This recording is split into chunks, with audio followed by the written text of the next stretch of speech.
IMMEX import process. The first thing to do is to create the purchase orders. This activity is always dependent on the operating processes of the company. For our example, a PO with 4 simple line items is created. The order type is also dependent on the system configuration. The pricing conditions are verified as well as the Incoterm, which is very important. The delivery date used in the original reference document is changed.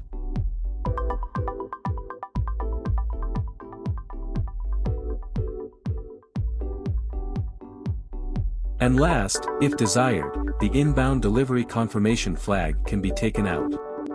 This is done only for the first line time as an example. Goods receipt. From the IMMEX portal we post the goods receipt.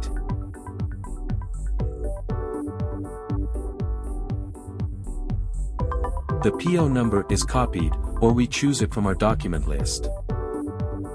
All lines are marked as valid and then posted. This creates a material document. Since the material is subject to batch, a batch number per position is also created. Discrepancy analysis. The discrepancy analysis app is called. The plant is chosen.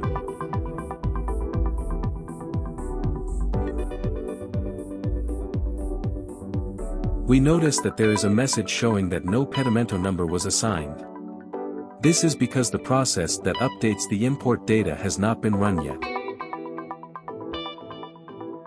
In order to check, we can use the app to validate that in fact there are pedimentos with the import data that was already posted as goods receipt.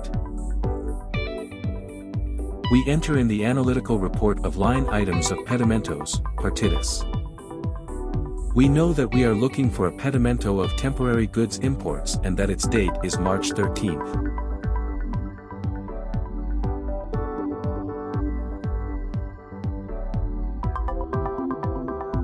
By checking the quantities and HTS numbers that the pedimento is present in the system. From the analytical report we can navigate to the pedimento details.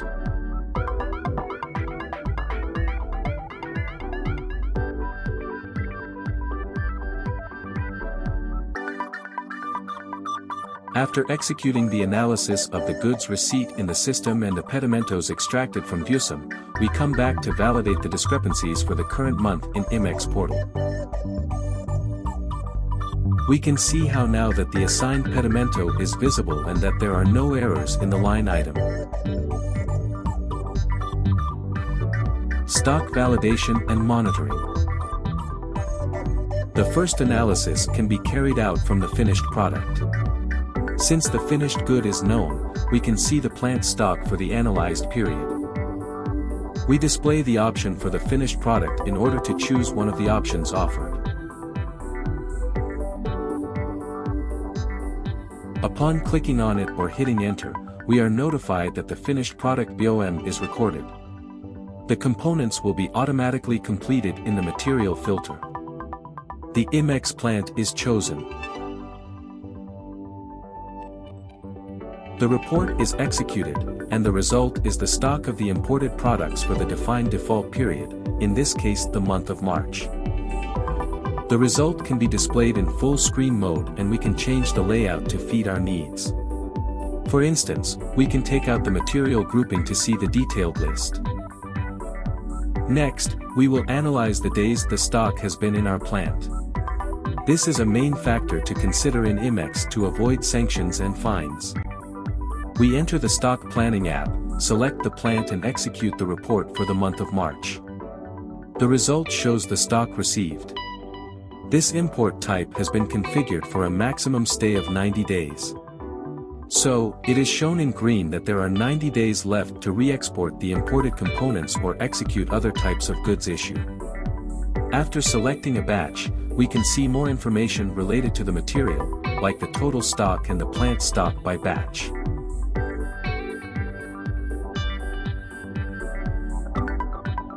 The period is changed to analyze the total material stock and not just the selected batch. Upon execution, many more batches from previous periods are displayed and we select any material to analyze it. In the layout of the material analysis, the different batches are displayed, and according to its color, the remaining stock, as well as the number of days left for re-export. This was the import process and stock analysis in the IMMEX solution developed for SAP ERP by Origen Technologies. Thanks for watching.